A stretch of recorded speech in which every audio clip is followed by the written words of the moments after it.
video, I'm not sure it can really fall under recover a little better, because this is your first tee shot of the day and you've got nothing to recover from. However, I wanted to add it to this sort of mini series because I think a lot of you can recover and have a better mindset when you play golf. Obviously, this is not actually the first tee, this is actually the fourth, but same principles.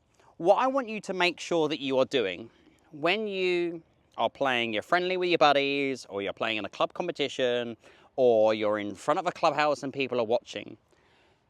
And yes, I appreciate this is easier said than to actually do, but I think if you get into the routine of doing it, it becomes easier. Nothing has changed. I'm standing on the fourth tee. I've got 2 tee markers, I've got short grass, I've got a ball on a tee, and I've got a fairway to aim for. It shouldn't really matter that I'm standing on the 4th, the 3rd, the 15th, or the 1st. The problem that people have with this sort of first tee nerves is they are making the situation bigger than it is. They are thinking too much into the future. You have no clue how your round is going to unfold. Absolutely zero. Even after your first shot of the day where you could flat top it, you don't know what's going to happen for the rest of the day. You may end up like getting 17 hole-in-ones on the holes 2 to 18. You don't know that.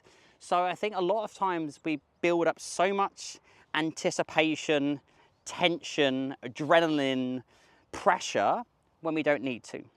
So I think there are 2 things that you need to control.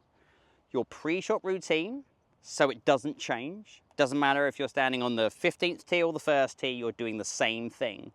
And you're breathing more to the point. Now, obviously pre-shot routine, I have spoken about pre-shot routines in the past.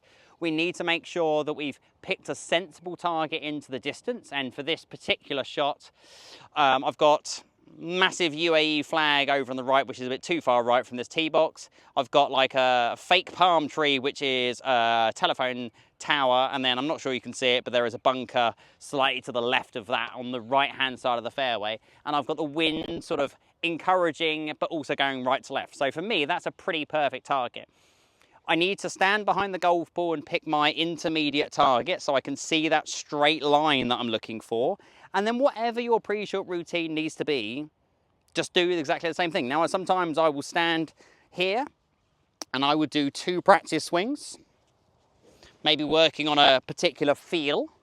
I would definitely 100% stand behind the golf ball. If you don't do this, I think you need to. I hate the golfer that stands and does a practice swing and then just steps into the shot. I think it's very difficult to get your alignment correct rather than standing behind and then being able to watch it. So I would fully recommend, if you don't already, to stand behind. Then as you step into the shot, this is another thing that I need you to try to do.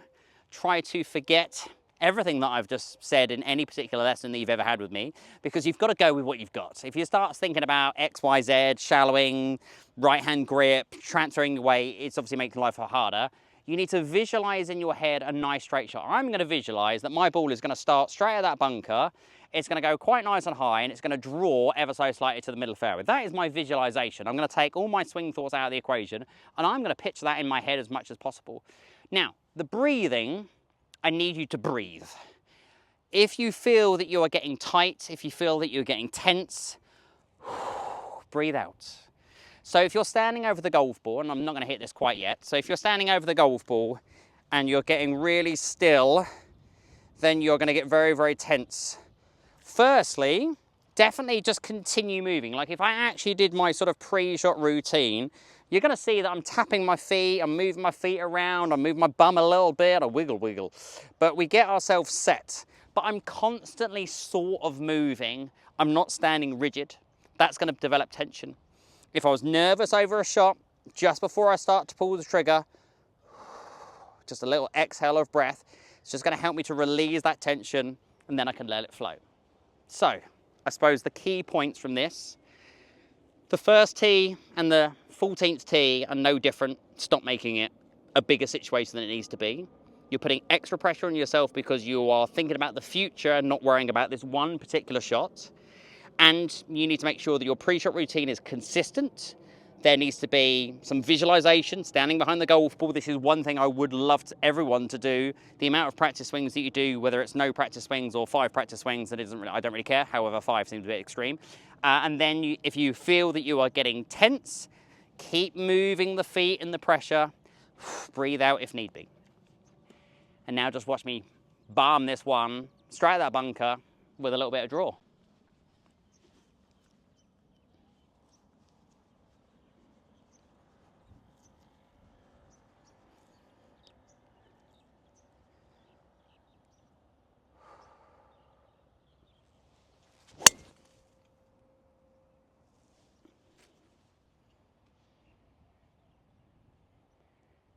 Now, it didn't start at the bunker with a little bit of a draw.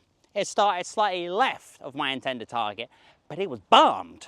And we might actually go and see how far that was. In fact, I'll add that to the end of this video.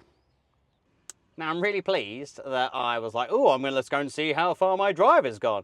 I didn't go off the backs. You'll see, I went off like the silver tees, but on my little computer screen, it tells me how far I've got. So obviously I slightly cheated on this par 5 because, like, I've only got that. 306 yards. Now, if you know me, that is big for me. That was epic. So, there we go. First tee nerves, mastered. Easy. Just bomb it 300 yards.